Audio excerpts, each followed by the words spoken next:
I'm not entirely sure what a Macross is. It wasn't nearly as popular in the UK as it was elsewhere. I knew it firstly through Macross Plus that I got on DVD far too many years ago, and then through the games. Wonderful shoot-em-up games where you could be a plane, then you could be a mech. It didn't matter because he blew things up. And then for the NES version, you did it again and again and again. But you hear about the licensing issues where the first series formed the basis of Robotech that I always confuse with MechWarrior's Battletech, but they are separate, but then they share some mechs, so they're not, but then, I don't know. At the end of the day, it meant this game on Arcade Archives only released in Japan last Christmas, not on the West. Good thing Japanese accounts are easy to set up, and the only difficulty is searching for the name without a Roman alphabet. And the dividing point seems to be Macross Plus. Anything before is owned by Harmony Gold in English, so we didn't get this game. But maybe there's a chance we're going to get this game, eventually.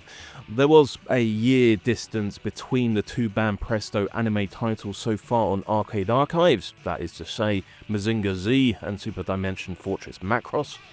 This is a weird one though, where it is pure caravan. You need to make your way to the concert by scoring as many points as possible, otherwise you can't hear the evil AI sing.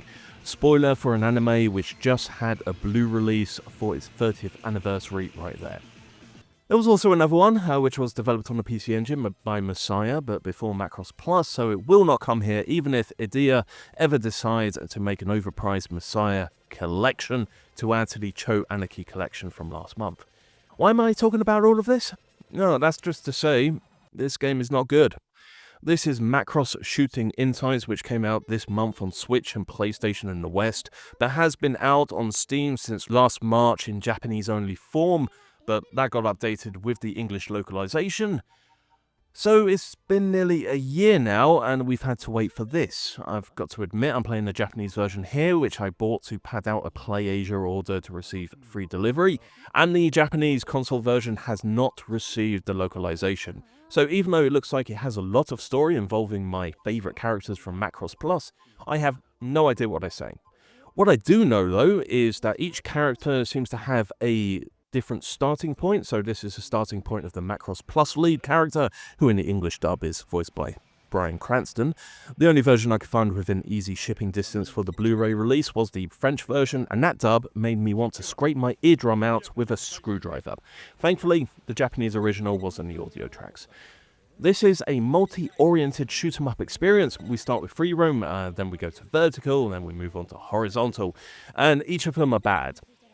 Everyone wants to be the best multi-directional shoot-em-up since Vanguard, but no one has even been able to stand close to the 1981 SNK classic. Sorry Salamander, you're too close to Gradius, I can't say nice things about you. This is mid-60s on Metacritic, and yes, I know that by Metacritic standards, one of the best shoot-em-ups ever made is Sune Mora, 1 point better than Gradius 5, but sometimes mediocre can successfully be called out.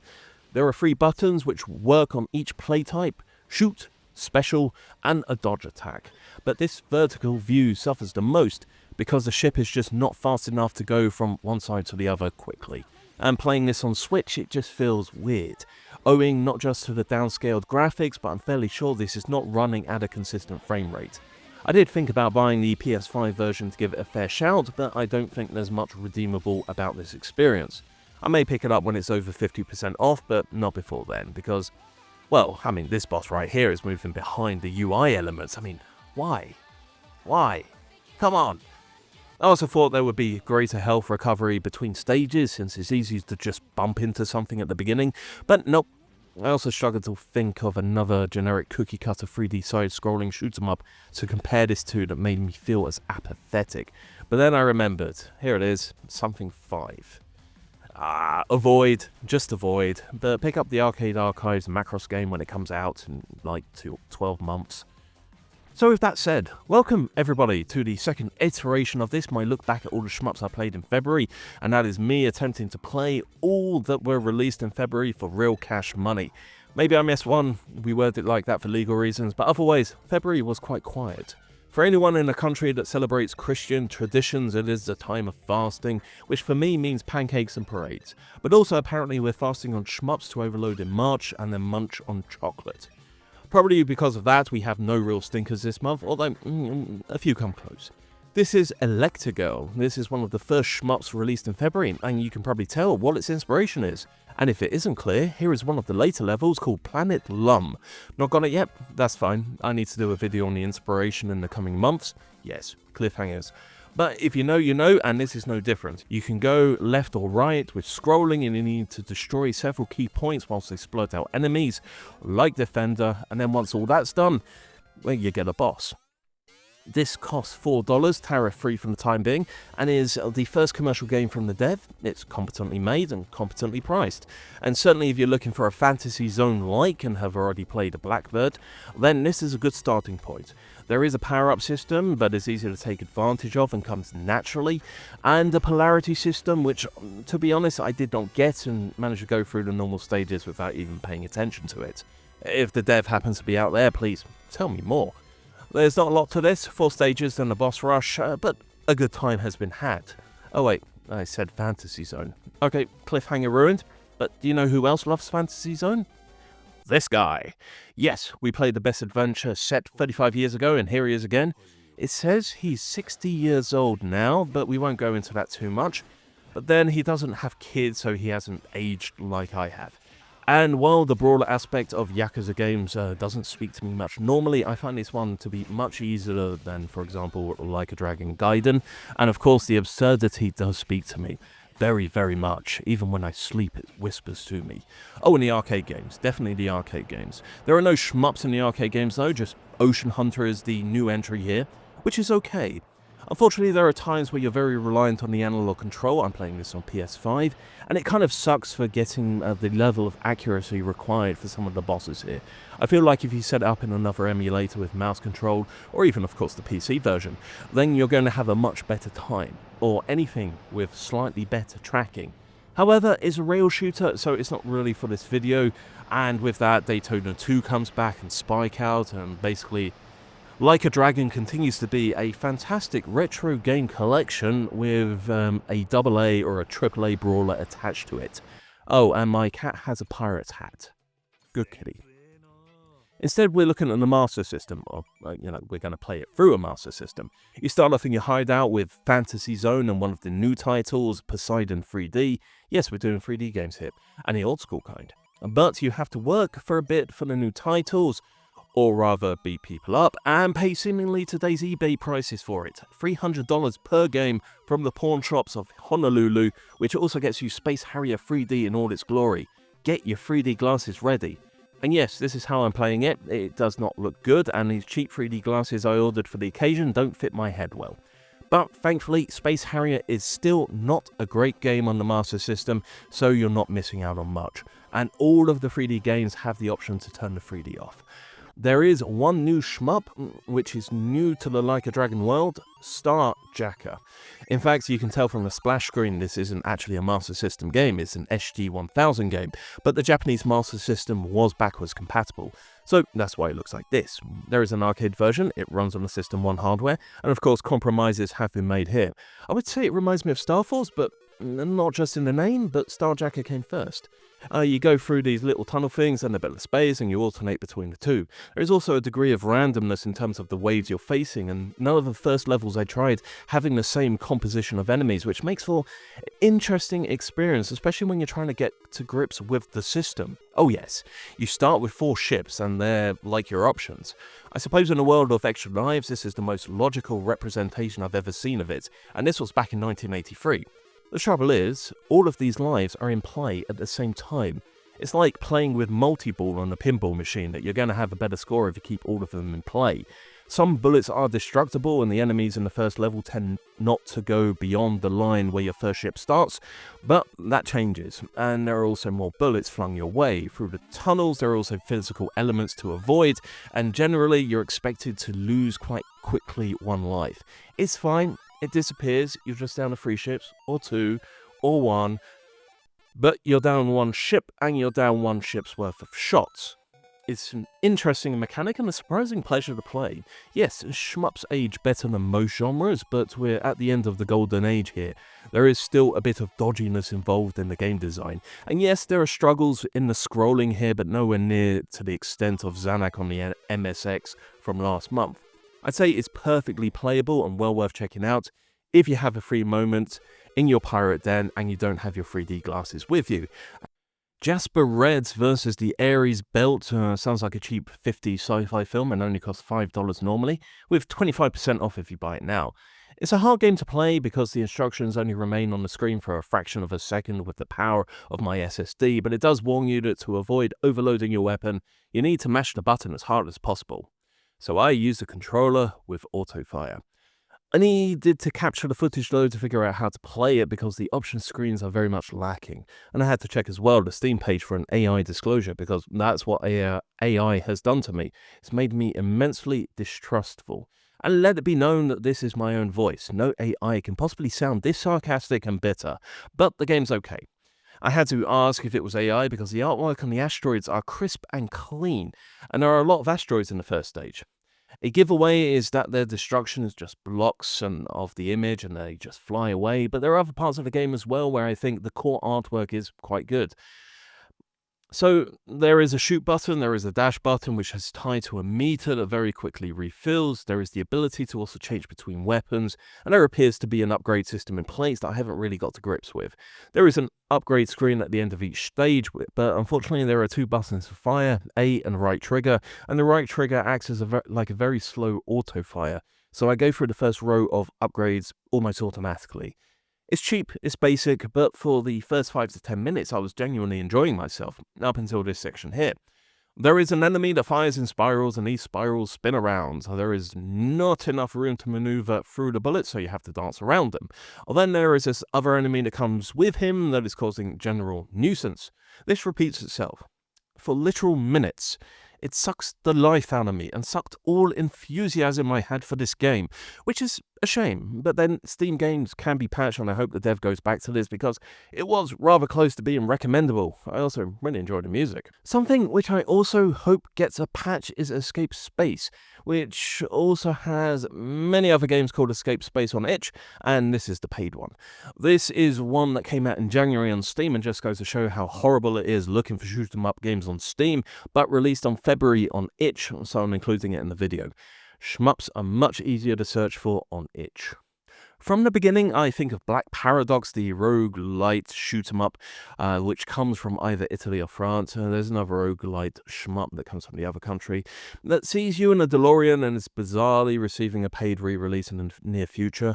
But this differentiates itself on the gameplay. It basically sees you undertaking a series of short missions for one of 3 factions and building your way to story missions, which eventually lead to the secret big bad. There is a faction system in place. Doing work for one will raise your reputation with one and lower it for another. So there is a balance to be had because there is an impact on upgrade prices.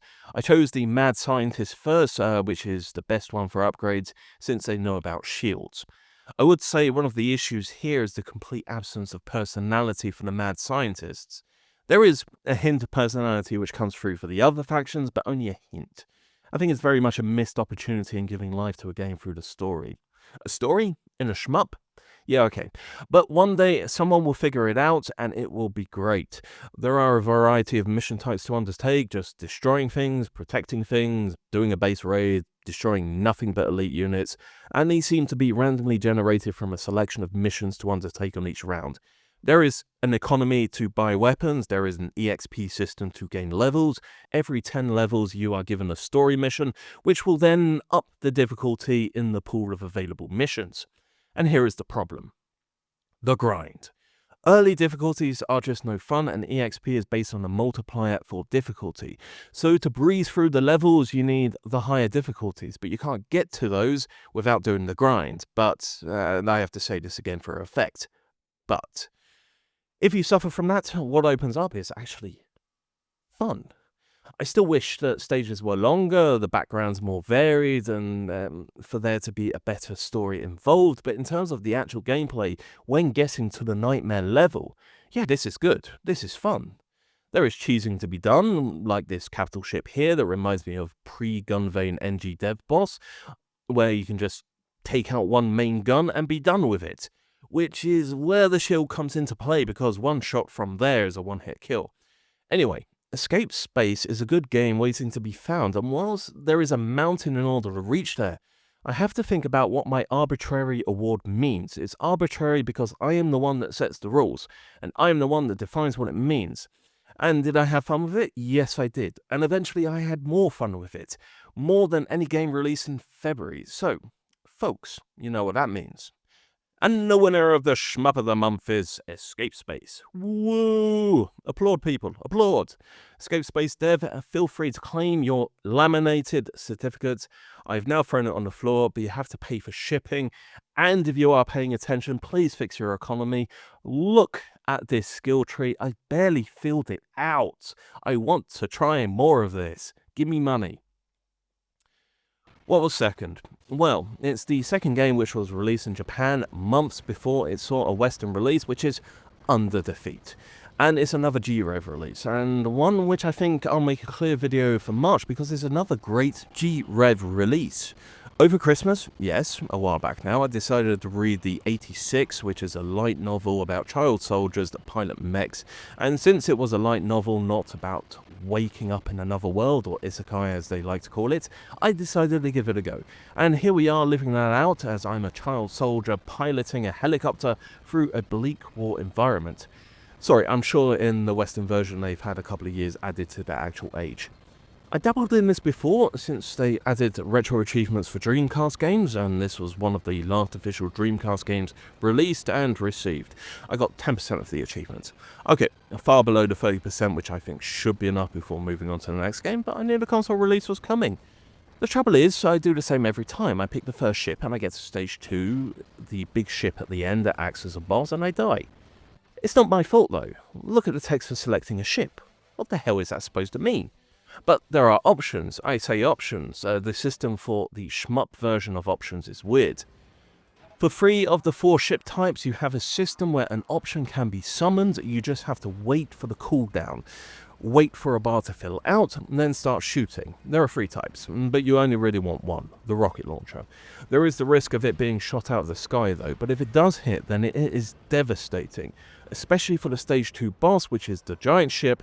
So the trick with unlocking this game and finally having fun with it is figuring out the option system and best optimizing its usage. I say 3 out of 4. The third ship is interesting in that it's not just the wide shot variant, but it also has no option. It just consistently fires out, well in this case, rockets. You can't really rely on the side shot, it's very very weak, but the automatically firing rocket does make it for a simpler experience. I can also heartily recommend the 4th helicopter, which is closer to a plane, but let's just think of it as the high wind from Final Fantasy VII, that fires off homing missiles, which is great for dealing with foes outside of the line of fire. And since they are missiles, then the explosion can have an impact on other ships. And this is especially useful when using this system where you're not only shooting ahead, but you have the ability to pivot your helicopter from left to right to make diagonal shots. But if you make it past the second stage, which I think for many is the logical difficulty spike in this game, and it really brings into focus the meaning of war, especially on the landscape. Like the 86, this is not a glorious undertaking, there are consequences, and for the regular person this is really good, and please remember there are actual child soldiers in the world. The delayed release is because it's from Clear River Games, the physical publishing arm of Embracer Games, a Swedish company that bought everything a few years ago and is now deeply regretting it, but they do own Toaplan.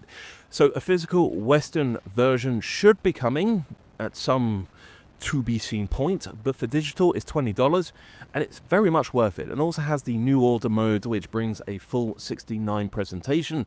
Even though I prefer the arcade original, you can see that New Order is zoomed in a bit, although there are changes with more enemies added to the mix. To mix it up a little. There's also twin stick controls added, which are awful, but are there. I suppose some people can glean some enjoyment from it, but the usual way is a bit like Shock Troopers, where you find the direction of fire and stick to it throughout, which means you're juggling aiming from left to right.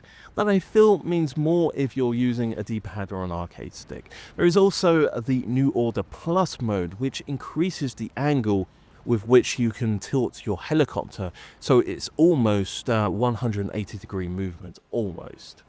But you know, to each their own. Well, war never changes. It always involves anime girls of questionable age. And this here is Rising Sun, and all the anime girls seem like they're above 20, so off we go. This is probably the biggest indie release of the month, or at least the indie release with the largest production values. For all I know, this could be using stock assets. And this is Rising Sun Iron Aces, and sees the player as part of a UN squadron, Area 88, fighting the evil forces which happen to have German names until they have Japanese names, and then we're made to think, what a twist. I've only played this on arcade mode, and this arcade mode is fundamentally broken. Basically, you can't lose. You start with 3 lives, and when you lose those, you instantly respawn. But you'll need those lives because there are visibility issues in the first stage with the bullets either covered in purple or orange, which isn't so great when you're moving into the more desert-like environments. There are rockets launched at you with no highlight whatsoever. But you know what? This has promise. It actually plays well. Yes, it's a 16:9 vertical shmup, but the controls are there. Just the patterns really are not. There is a shield mechanic to help through the large amount of bullets which are eventually going to be flung your way, and an assist mechanic which never seems to reload. Assisted by a UI which doesn't really seem to indicate anything at all. But there is story before every boss, communicated via cutscenes as if it was a visual novel. And there is a bit of intrigue being built here, and I have to give it to the developers who come from Argentina. They're taking whatever engine they're using and whatever assets they're using and putting them to good use.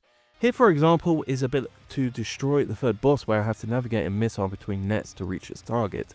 The trouble is, it just seems generic as a whole. I play this and I think of something like Aces of the Luftwaffe, just without the dodgy accents or the bath mechanics. There are periods of time during a stage where I just feel bored, and this shouldn't really happen. Perhaps I'll give story mode a proper go, and there is, according to the Steam page, an alternative mode to play. And I see that at the beginning of March it did receive an update, so maybe the arcade mode shenanigans has been fixed. But I've got to be honest, I played this during a Sunday evening and I stopped out of boredom. This is never a good sign.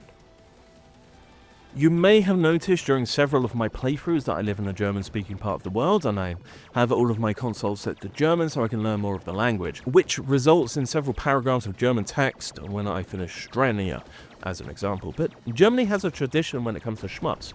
NG Dev are based in Hanover, and even though you can argue about the contribution of Bogog, an American, there is still a German base which remains in the likes of Radeon EX and the other Neo Geo and Dreamcast games that have done before that. There's also Sturmwind, Stormy Wind, that has a German name and is very much German. There is also Einhander, which has a German name but it's not actually German. It's developed by Square, a Japanese developer. The more you know.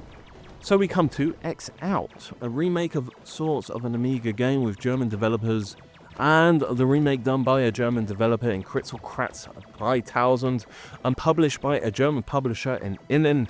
I can't say I played the original because the Amiga was a competitor for the PC, so it was really expensive, but here it is for the Switch, Xbox and PlayStation, and I'm playing this on the Switch right now.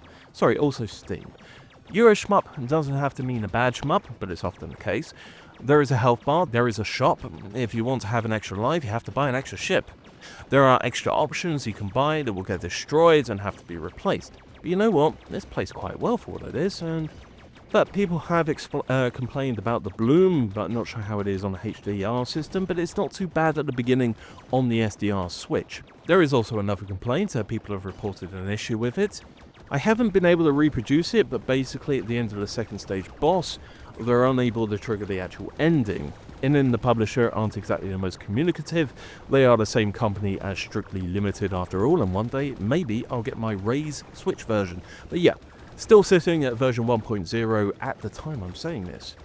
But you get past that, and in the third stage, okay, this bloom effect is getting quite annoying, and while they are probably leaning into the shop element when it comes to the relentless assault taking place, it is actually very fun when it comes together, and something I'm going to put more time into the next month. There's also another German release this month, but, you know, before then, let's have one bit of criticism. Hit the scenery, instant death. Do it on stage 1, game over. A product of its time, sure, but I would have loved to have seen implemented a degree of leniency, maybe half a health bar. The PS5 version is a 68 on Metacritic, which is 3 points ahead of Macross Shooting Insight, but 6 points behind Signy, and I think that's a bit unfair. I was thinking it was a quiet end to the month, and my original script ended here, but 3 games came out, plus an FPGA core. So when I said there wasn't any stinkers, I suppose they're not horrible games. The first isn't really a shmup, it just has shmup moments, and that's Red Lightning. It's a Jackal clone, not one I particularly like. It operates like a twin-stick shooter, but unfortunately it only does that for the P shooter, and when you need your explosive weapon, quite often that means moving from the second stick to the face buttons, because again the options are lacking. That's fine. Not really a Jackal fan. One technical issue though I do have with it is that you can't do windowed mode. You can do Alt and Enter and a window does generate, but then the next scene it goes back to a full screen. That drove me nuts. But that's also not really relevant to the gameplay. What about the shmup part? Well, you go into here and then your ship suddenly gets wings and you're off into space, where we're playing this, kind of a weird Galaga. But your ship, it has inertia. Who here actually likes it when a shmup has inertia? You may not want to write that in the comments. Oh, and there's a boss at the end of this. Why? I don't know. If you die, then you just go back to playing the Jackal parts, which are ridiculously unfair even on the lowest difficulty. Let's just move on. Timeloop Titan. I had to look. There's no AI declaration for this either. The ships look rather nice, very crisp, but they're not actually doing anything. They're static images that bullets happen to be emanating out of. What is better are some of the larger enemies where the bullets have more life than the actual armada. This is supposed to be a mouse and keyboard game, with the only use of the mouse being to press on the mouse key to fire. So I remapped all of that via Steam to a normal control pad, and yeah. This is easy, and I'm playing at the moment. It looks nice, and it looks, at the same time, low effort. Which really goes to show that you can throw bullets at people, but sometimes design would be appreciated. There are some power-ups to make your life better, but yeah. And there is an upgrade system at the end of each stages. I'm not completely throwing this in the trash, but I might come back to this one night. But until then, it's very hard to recommend this. And I thought then the month was clear. Hamster announced their last game of the month, Taito's Dead Connection, which is actually the first time this game has got a home release, following on from last month's Final Star Force. But I actually like this one. It's on the same arcade board as Metal Black, you know, early 90s arcade board that is being used for a 50s Chicago. Not quite shoot 'em up in terms of this video, but still shooting things up. And of course there was the Untouchables, there was Dick Tracy. Trench coats were back in fashion, but I'm veering off course again. I get an email at 6 AM on Friday, 28th of February from my local game shop of choice that I happen to have many pre-orders with and does fast shipping. I wasn't prepared for what was in my letterbox at lunchtime. 1917, The Alien Invasion DX was a game released 9 years ago on Steam, 7 years ago on Switch. What better game to bring out a remaster for on the PS5, which with improved sprites and a 120Hz mode. It comes courtesy of Red Art Games, who also published Macross, but also other shmups, and does the physicals like Sofstar, Shikigami, Shinarubi. What else begins with S? None. Bug Fables. I'm not sure how much I can show here. I'm shocked this was on Switch. I'm shocked this has been re-released. I'm shocked it's only a PEGI 16. It calls itself a bullet hell memorization shooter, and no, you can blag your way through this, but what it doesn't tell you is, well, this is the first cutscene to set the scene, to set the mood, the tone, and this is quite mild for the other cutscenes to come as we go through this twisted reimagining of World War I. And then you find out it's German, and it all kind of makes sense. However, we need a separate video with an age warning, and I cannot share my full opinion without annoying the algorithm, and I'd like for this video to do fairly well. It's only $10 though, for the digital version. I think I paid about $25 for the physical version. I find the resource management to be absolutely appalling. I'm not sure how to get any more of these Valkyries. I'm also not sure how to lose at this game because I keep on dying. It just keeps a tally as if it's automated credit feeding like Rising Sun, but maybe the tally is a tally of shame that I'll be punished for later. But it looks nice, it plays well, it's just rather twisted in parts. I celebrate the weird and the wonderful. I'm just astounded to find it here. Yes, there are hentai games on the eShop, but none of these have actual hentai in it or any nudity. And while this doesn't have any strict nudity either, it talks about, for example, love only existing between two men, and this leads to the next boss, which talks about brain penetration. Yeah, it's weird. And that was how I ended the month of February, but at least that covers the ones I could find through the horrors that is the various online storefronts. This was supposed to be the quiet month, and here I am playing Gyruss, which came out as an FPGA core on Analog Pocket, which is a port of the Mr. core, so not really a new release and nothing to be paid for since the Obsidian cores are public from the offset. I'd like to think we can consider Tube Shooters a shmup, since that also includes a lot of the Jeff Minter stuff, and I like llamas. But it's also a very important bit of history on show here, and a wonderful reminder, if any was needed, of how great Konami truly were, even before they gave Hideo Kojima a job. Controversy time. Star of Providence is not a shmup. If I consider it a shmup, then my work blows up exponentially. Do you know how you can tell it's not a shmup? Well, let's imagine that if we replaced the spaceship with a can of baked beans, which shot out nothing but baked beans. Would we call it a baked bean shmup, or would we call it a binding of baked beans? Second test. People have actually reviewed it on Steam. 480 recent reviews, that's not a shmup. Over 2,000 reviews on total? No way. Sydney Mora has 500. Blue Revolver has 600. Signy has 200. At least one of those is well regarded in the community. No, not a shmup. It is a good game though, and a good take on the Rogue Whatever randomly generated dungeon crawler that released fully on the Switch in February, but also got a significant content update on Steam. It's something that I can imagine playing in the moments when my chili is bubbling away, but not a shmup. But we look on to March now, where things will massively pick up. If you're playing Monster Hunter Wilds right now, well, there's no convincing you. I hope you enjoy it. Games are games. And if you're not lost to that, there's plenty more to come to distract you from shmups. Little Kitty, Big City, for example, gets its physical release. There's WDF from the makers of Flesh. There's Lilac Zero that just turned a few heads from the Steam Next Fest. There's the prequel to Chicken Invaders we all asked for. There's more misuse of the German language in Rotschwert. We're going back to the Castle of Shikigami to finish the fight in part 3. There's more than a few pure indie affairs to wade through, and my local store is saying the withdrawn Total Plan Mega Drive Physical Collection 2 should be coming out. I'm not really sure that's correct, but Play Asia is saying that P47-2 is coming out. Well, that is more likely. So I'll see you then. Thank you very much everybody for stopping by. Till next time. Bye now.